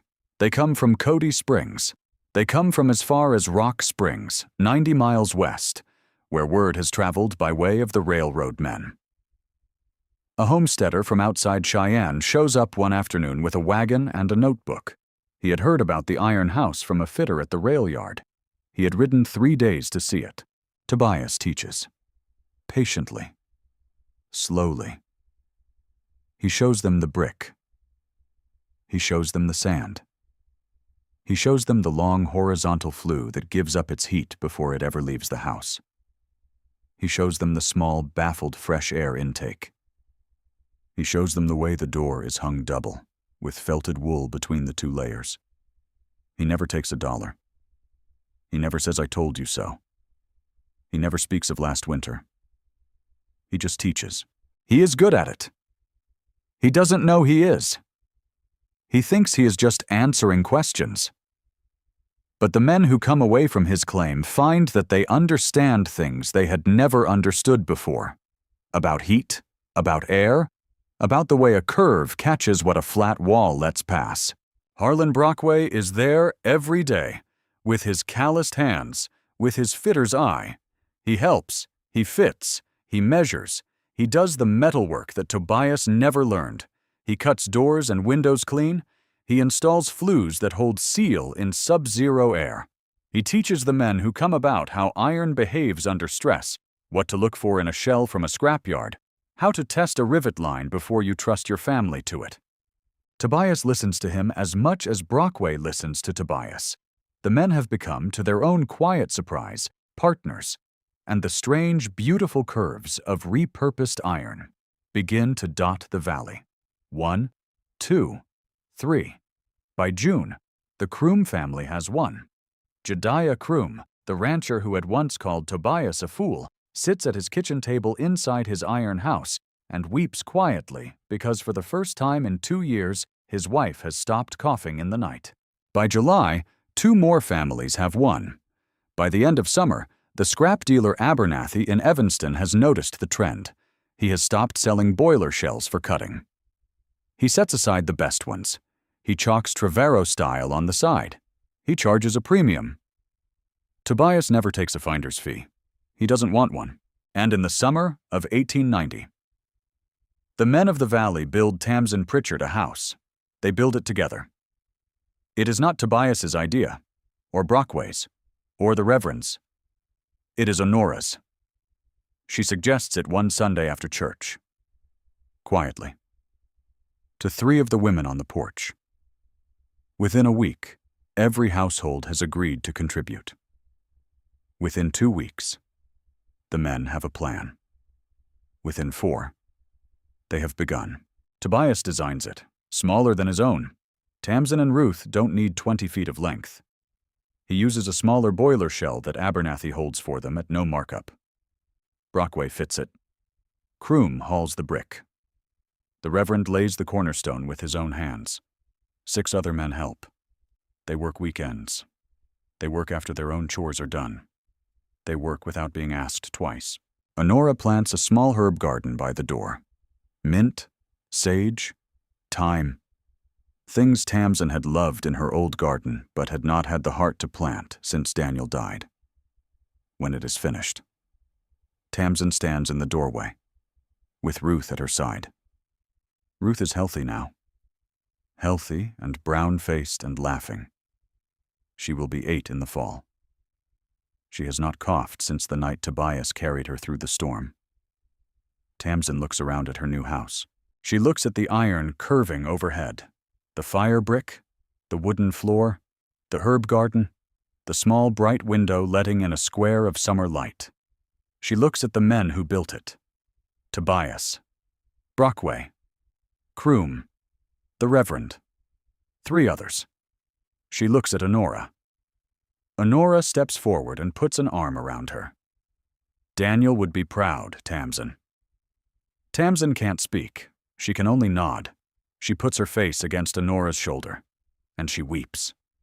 Just for a moment. Then she straightens up, and she puts the kettle on.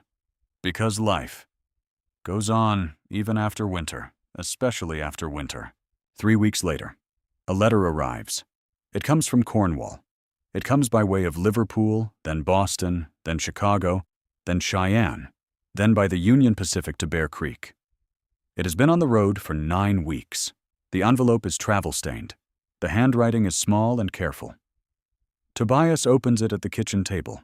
It is from Tegan Karn, Penrose's widow. The letter is short. Tegan was never one for long words. It says, "Dear Tobias and Honora, our boy Mark is 12 now. He is strong. He is curious. He works hard. He talks about you both. He says he wants to learn what his father knew, and what you know. He wants to come to America. He wants to learn a trade. The crossing money is set aside. Will you take him in? With love, Tegan." Tobias reads it once, twice. He puts it down. His hand just rests on it.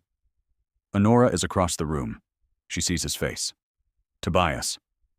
He hands her the letter. She reads it. Her hand goes to her mouth. "Oh, Tobias." "Yes. He's Penrose's boy. He's 12. Yes. He wants to come. Yes." She puts the letter on the table. She looks at her husband, who has carried a promise for 3 years, a promise made on his knees in a stone church, to a man who died in his arms in a Cornish mine. A promise to get boys out of the dark. Not just his own. Any boy. A boy. Penrose's boy. Honora walks over to him. She puts her arms around his shoulders. From behind, she rests her chin on his head. "We have room, Tobias." "Honora, we have room. We will always have room." He puts his hand over hers. He doesn't say anything. He doesn't need to. The promise is finished and beginning. At the same time, Mark Karn arrives on a wagon from Cheyenne in the 2nd week of September. He is 12 years old. He has his father's laugh.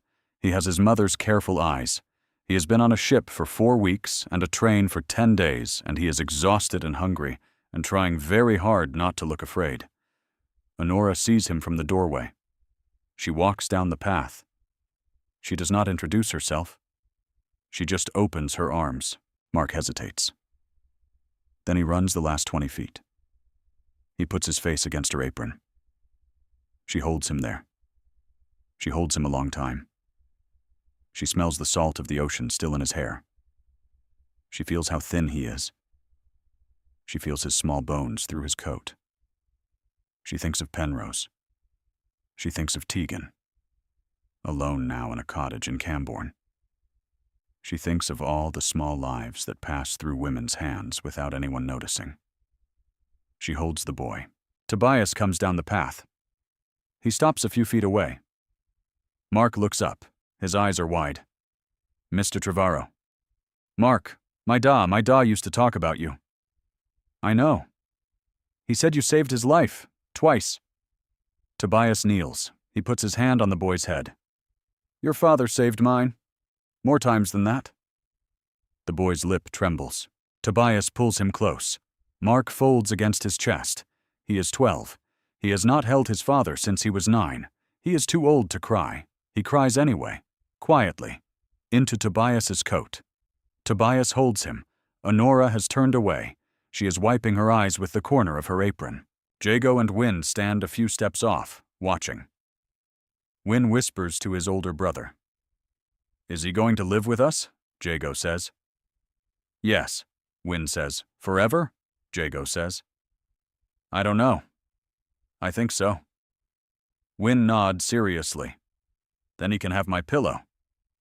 The good one. That night, at supper. Mark sits at the table between Jago and Wynne. He does not eat at first. Then he eats slowly. Then he eats faster. Honora puts a second helping on his plate before he asks. He looks up at her, surprised. She smiles. He smiles back. Small. Crooked. Like his father's smile. After supper. Tobias takes the boy outside. He walks him around the iron house. He shows him the curve, the riveted seams, the door, the flue. Mark runs his hand along the iron. "Mr. Trevarrow." "Tobias? You can call me Tobias." "Tobias. Yes." Did my da help you? With this. Tobias is quiet a long moment. Mark, your da is the reason this exists. Everything I learned. About how to build, about how to keep warmth. Your da taught me, in Cornwall, in the dark, 20 years ago. He did. Yes. The boy puts his hand flat on the iron. He whispers something. In Cornish. Tobias does not ask what he said. He puts his hand on the boy's shoulder. They stand there for a long time, in the autumn dusk, watching the stars come out. That autumn. Honora Trevarrow sits at the small window of the iron house. She has her diary on her lap. The boys are out helping their father with a new flue installation at a neighbor's place. There are 3 boys now. Jago, Win, Mark. They go everywhere together. Mark has settled in with the kind of speed that surprises everyone but Honora. He calls her auntie in Cornish, Modrep, when he forgets himself. He calls Tobias Da when he forgets himself. Neither of them corrects him. Tegan has been writing every 2 weeks. The letters take 9 weeks to arrive. By the time one comes, the news in it is already old. Honora doesn't mind. Tegan writes about her garden, about the parish council, about the old neighbors, about Mark, the version of Mark she remembers. Each letter ends the same way. Thank you both. With every breath. Thank you. Honora keeps the letters in a tin under her bed, beside the diary chest. She dips her pen. She writes. October 1890. There are 6 iron houses now in Bear Creek Valley. People are calling them Trevarrow houses, but I know their real name. They are kept promises. A husband's promise to his wife. A father's promise to his children. A friend's promise to a friend who died too young. Each house, a small lung, holding warmth, the way a body holds love. I am not a scholar. I am not a builder. I am only a Cornish woman who married a quiet man 20 years ago.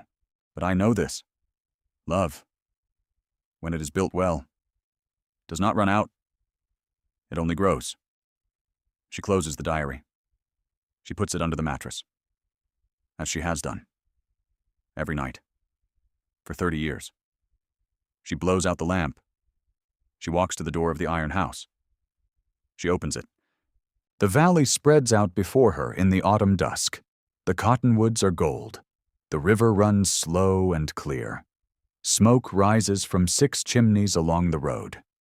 Each curl of smoke is a family, a wife, a husband, children, or a widow with a brave daughter, or a grandfather raising a granddaughter who once said the iron house felt like his coat.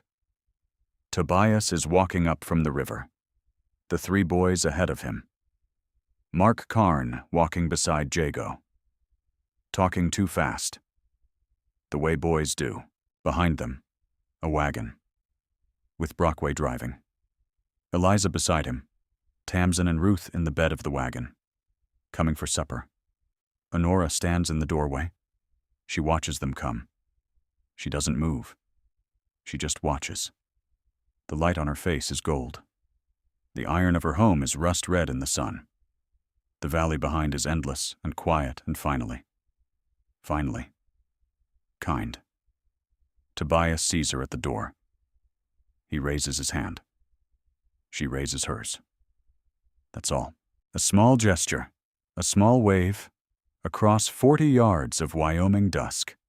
But you can feel it, across all the years between then and now. That night, they all sit together at the long table inside the iron house. Honora has put 2 leaves in. The table runs almost the full length of the room. 11 people sit at it. Tobias at one end, Honora at the other. 3 Trevarrow boys on one side, Brockway, Eliza, Tamsin, and Ruth on the other. The Reverend Whitlock at the middle, where he had slipped in just before the meal began, the way he often does, asking softly if there was room. There is always room. Honora has made a Cornish stew. Tamsin has brought bread. Eliza has brought a jar of preserves she put up herself with her grandfather's coaching. Ruth has brought a small bunch of late asters from the side of the road. The candles are lit. The stove is warm. The bricks hum their low, steady hum. The Reverend says grace. It is short. For warmth, for bread, for love. We are grateful. That's all. Brockway clears his throat after. I'd like to say a thing, if it's all right. Honora nods. He looks at Tobias. He looks at Honora.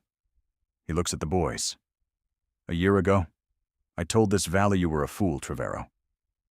Tobias smiles, just barely. I remember. I was wrong. I know.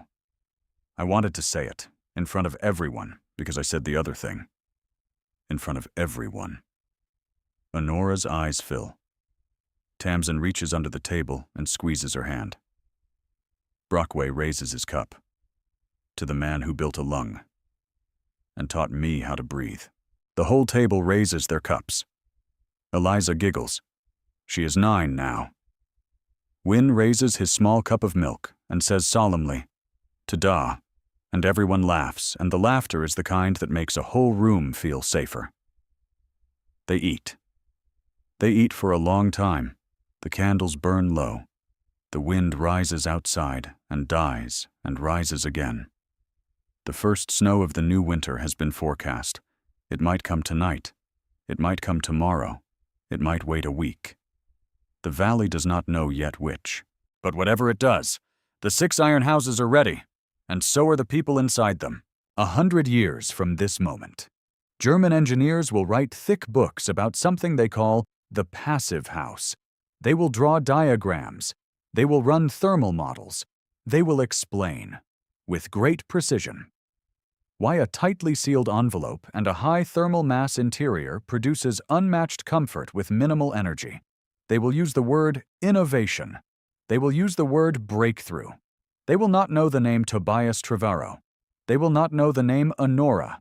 They will not know that a Cornish boiler rigger in 1889, with nothing but his trade, and his grief, and a promise made to a dying friend, already understood every word they would write.